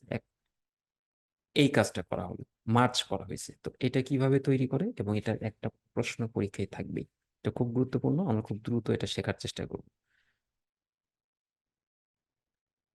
তো চলুন আমরা আমাদের হচ্ছে ব্রাউজারে চলে যাই, এবং এডিটর ওপেন করলাম, ব্রাউজার ওপেন করলাম, আমাদের এই সব বিষয়গুলো ডিলিট করি। যেহেতু টেবিল নিয়ে কথা বলবো, শুধু টেবিল নিয়েই বলছি, এইচটিএমএল আর লিখলাম না। প্রথমে আমাদের লিখতে হবে টেবিল। তো প্রয়োজনীয় ট্যাগ হচ্ছে টেবিল নিলাম। টেবিলের ভিতর আমরা রো আগে তৈরি করব, তাহলে আগে নিব হচ্ছে table row, TR। Table row তৈরি করলাম, এর ভিতর প্রতিটা হচ্ছে একটা টেবিল ডাটা, TD। তাহলে TDর ভিতর আমি নিলাম এ। ওই রোতে 3টা কলাম ছিল, দ্বিতীয় কলামে ছিল বি, তারপর আরেকটা টেবিল ডাটা, সেখানে ছিল সি। তাহলে আমাদের এই রোটা কমপ্লিট। এটা সেভ করলাম। এবার এখানে এসে একটু রিফ্রেশ করলাম, দেখবো ABC। কিছুই বোঝা যাচ্ছে না যে এটা একটা টেবিল কিনা, কারণ টেবিলে কোনো বর্ডার দেয়া নাই। তো আমরা যদি বর্ডার লিখি, অ্যাট্রিবিউট দিয়ে ইকুয়াল দিয়ে 1 দিই, দেই, তাহলে এখানে এসে রিফ্রেশ করলে ABC এখন টেবিল টেবিল মনে হচ্ছে এটা। তো একটু আমরা একটু বেশি করে টেক্সট দেই, ইজিবিজি কিছু একটা দিলাম, দিয়ে সেভ, রিফ্রেশ। হ্যাঁ, এখন এটা টেবিল মনে হচ্ছে। তো একটা রো তৈরি হলো, তাহলে কি করব আমরা? সেকেন্ড রো আবার তৈরি করব। তাহলে TR, টেবিল রো শুরু, তাহলে একইভাবে আবার TD দিয়ে তার ভিতরে কিছু টেক্সট, দ্বিতীয় কলামের কিছু টেক্সট দিলাম, এবং আবার টেবিল ডাটা দিয়ে কিছু টেক্সট দেওয়া হলো, সেভ করলাম, এবং এটা রিফ্রেশ করলে দেখব দ্বিতীয় রোটা আমাদের তৈরি হয়ে গেছে। একইভাবে আমরা রো তৈরি করব, তৃতীয় রো, TR, এবং তার ভিতরে TD, টেবিল ডাটা। সময় কম দেখে আমি জাস্ট ডামি টেক্সট দিয়ে দিচ্ছি, টেবিল ডাটা। এই, তো সেভ করলাম, আমাদের কিন্তু টেবিল তৈরি হয়ে গেছে। হুম। এখন টেবিল এর ভিতরে আমরা যদি এটাকে বিজি কালার দিয়ে এটাকে গ্রিন লিখি, সেভ করি, কি হলো, পুরো টেবিলটা কিন্তু গ্রিন হয়ে গেল। হুম। আচ্ছা, এই বিজি কালার এখানে না দিয়ে আমরা এটাকে কাট করে আমরা যদি টেবিল রোতে দেই, কোন একটা রোতে, তাহলে কি হবে, সেভ করলে যে রোতে দিলাম শুধু সেই রোটা কালার হবে।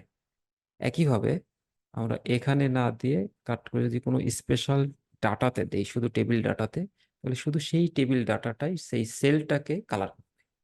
আমরা মনে হয় বুঝে ফেলছি পুরো বিষয়টা খুব সহজেই। এটা হচ্ছে আমরা কালার করে ফেললাম।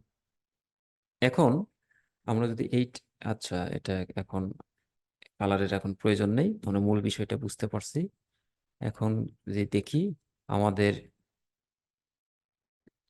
এই টেবিলটা তৈরি করব, তাহলে আমরা কি করব, প্রথমে দেখব সর্বোচ্চ সংখ্যক কলাম কোনটা আছে, কয়টা আছে। প্রথমে একটা, দুইটা এবং তিনটা কলাম। তাহলে সেই সর্বোচ্চ সংখ্যক কলাম আমরা তৈরি করি। এখানে আমরা লিখেই দেই, এটা হলো আইসিটি ম্যাথ। তো এখানে প্রথমে একটা কলাম হলো টেবিল ডাটা হলো, পরে টেবিল ডাটাটা করছে কি, দুটো আলাদা কলামকে একসাথে করে ফেলছে। তাহলে দুটো কলাম মিলে একটা করছে, এই জন্য এটাকে দিতে হবে টিডির জায়গায় আমরা বলবো কলাম স্প্যান, কল স্প্যান উচ্চারণ দিয়ে। কয়টা ডাটাকে একসাথে করছে, কলামকে দুইটা, এই জন্য টু। যেহেতু দুটো মিলে একটা হয়ে গেছে, তৃতীয় আর কোনো টেবিল ডাটা এখানে ফাঁকা নাই, এই জন্য এটা আমার আর প্রয়োজন নাই টেবিল ডাটা। এখানে দুটোই টেবিল ডাটা দিয়ে সেভ করলাম। 3 নম্বরে যদি আসি, 3 নম্বরে দ্বিতীয় রোড ক্ষেত্রে, আচ্ছা এখানে বোঝানোর সুবিধার্থে আমি দিয়ে দিই সি। ওকে, তারপরে পরেরটাতে আছে হচ্ছে ডি, তারপরে লোগো ডট জেপিজি ইমেজ যুক্ত করা হয়েছে, কিন্তু সে কি করলো, দুইটা রো একসাথে করলো, উপরের রো আর নিচের রো মিলে একটা করলো। তাহলে এই তৃতীয় যেটা, এর ভিতর আমি আপাতত এরকম লিখে রাখি, লোগো ডট জেপিজি।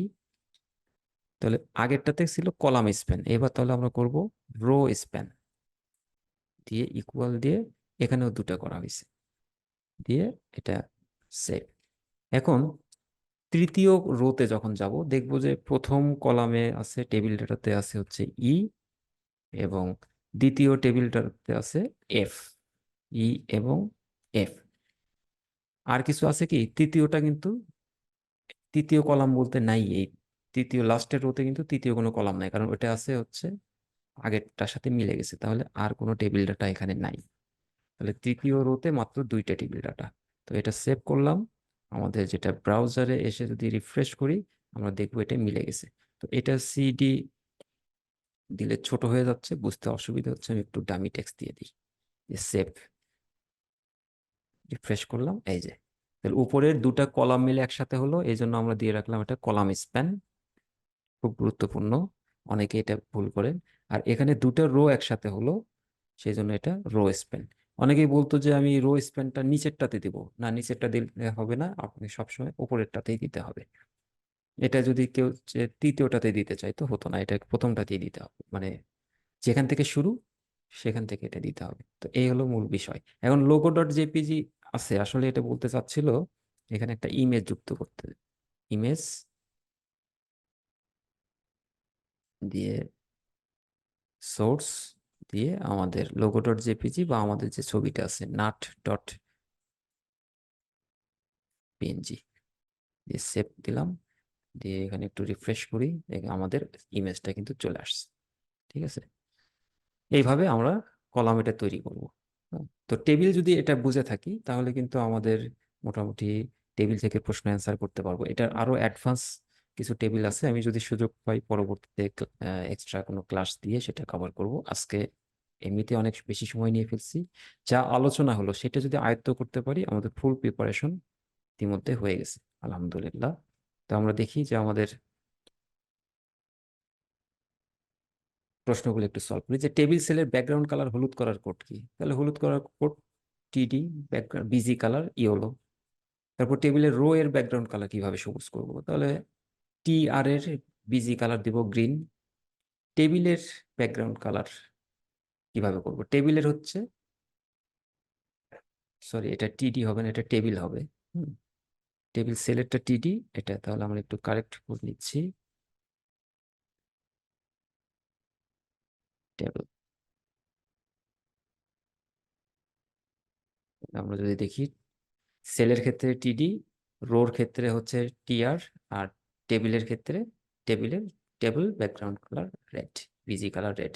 ডকুমেন্টের বিভিন্ন অংশ আলাদা করে কোন ট্যাগ, আলাদা করে কোন ট্যাগের সাহায্যে, এটা ডিপ ট্যাগ, আমরা আজকে এটা দেখাতে পারিনি। একই অংশ বিভিন্ন পার্ট করা যায় ডিভিশনের মাধ্যমে, ডিআইভি ফর ডিভিশন। শুধু মনে রাখেন টেবিল তৈরি করতে কোন কোন ট্যাগ ট্যাগ ব্যবহার করা হয়। আমরা কি কি ব্যবহার করলাম? টেবিল ব্যবহার করছি, টিএইচ ব্যবহার করিনি, টিআর ব্যবহার করলাম ফর টেবিল রো, টিডি ব্যবহার করলাম টেবিল ডেটা, ক্যাপশন ব্যবহার করা যায় টেবিলের নাম দেওয়ার জন্য। তাহলে টিএইচ আর ক্যাপশন এই দুটো আমরা একটু দেখিয়ে দিচ্ছি। তাহলে আমরা যদি দেখি যে এখানে টিএইচ এর পরিবর্তে যদি আমি এখানে টি টিডির পরিবর্তে টিএইচ নেই, তখন কিন্তু এটা টেবিল হেডিং হয়ে যাবে। যদি এটাকে রিফ্রেশ করি, এই যে এটা বোল্ড হয়ে গেছে, টেবিল হেডিং হয়ে গেছে। হ্যাঁ, চাইলে এটাকেও আমরা টিডির পরিবর্তে টিএইচ নিলাম, সেভ করলাম, রিফ্রেশ করলাম, এটা টেবিল হেডিং হয়ে গেছে। আর হেডিং হলে বুঝবো কিভাবে? এটা বোল্ড হবে এবং সেন্টার অ্যালাইন থাকবে। আর আমরা টেবিলের ভিতরে শুরুতেই আমরা ক্যাপশন নিতে পারি, ক্যাপশন, টেবিল নেম দিয়ে সেভ দিলাম, ক্যাপশন দিয়ে এখানে রিফ্রেশ করলাম, ওই যে যা নাম দিতে চাই সেই নামটা এখানে চলে আসছে। এটা হচ্ছে ক্যাপশন বিষয়। তো এই হলো আমাদের পুরো বিষয়। আর ফর্ম নিয়ে আমরা আলোচনা এর আগেই করেছি, আমরা একটু বলে দিই যে ফর্মে যে ইনপুটগুলো নেই, এখান থেকে প্রশ্ন আসে অনেক সময়। টাইপ টেক্সট হলে এটা টেক্সট টাইপ ইনপুট নিবে, ইমেল টাইপ হতে পারে, পাসওয়ার্ড টাইপ হতে পারে, রেডিও টাইপ হতে পারে। টাইপ রেডিও, দুটো রেডিও টাইপ, মানে ওই যে মাল্টিপল চয়েসে যে একটা সিলেক্ট করলে অন্যটা সিলেক্ট হবে না, এগুলোকে আমরা গ্রুপ করি হচ্ছে নেমের সাহায্যে। একই নেম যেগুলো থাকবে সেগুলো হচ্ছে একই গ্রুপ। চেকবক্স থাকতে পারে, নেম দিতে হবে সাবজেক্ট, এবং ওটা ক্লিক করলে কি ভ্যালুটা ইনপুট করবে এই জন্য ভ্যালু দিতে হবে। ইনপুট টাইপ বাটন, বাটন তৈরির জন্য। অ্যাকচুয়ালি ফরম্যাটিংটা এইভাবে হয়, ফর্ম তারপর নেম, ইনপুট নিলাম টেক্সট, তারপর ইমেলে ইনপুট নিলাম টাইপ ইমেল, নেম দিলাম email, password input type password, name password, break দিচ্ছি হলো যেন ওটা নিচের লাইনে চলে আসে এই জন্য, আর ইনপুট টাইপ বাটন, এগুলো হচ্ছে সাবমিট। তো এটা রেজাল্ট আমরা এই পেজে দেখতে পাচ্ছি যে নেম একটা ইনপুট বক্স, ইমেলের একটা ইনপুট বক্স, পাসওয়ার্ডের একটা বক্স, এবং সাবমিট। তো সাবমিটটা কেন আসছে? এই যে ইনপুট টাইপ বাটন, ভ্যালু হচ্ছে সাবমিট। সাবমিট না দিয়ে যদি ক্লিক হেয়ার দিতাম, যে কোনো কিছু লিখতাম, সেটাই চলে আসতো। তো এটাই হচ্ছে মোটামুটি আমাদের আজকের কোর্স। আশা করি যে এখানে এমসিকিউ থেকে শুরু করে বোর্ড কোশ্চেনে যা যা থাকে, যা কিছু থাকে, আমরা সব কিছু অলমোস্ট ট্রাই করার চেষ্টা করেছি সলভ করার। আপনারা ট্রাই করে যদি কোনো প্রবলেম থাকে আমাদের জানাবেন, আমরা সেই বিষয়ে সলভ দেওয়ার চেষ্টা করব। আজকে একটু লম্বা ক্লাস, আপনার সময় ধৈর্য ধরে অপেক্ষা করলেন, সাথে থাকলেন, এই জন্য কৃতজ্ঞতা। ধন্যবাদ সবাইকে। আসসালামু আলাইকুম।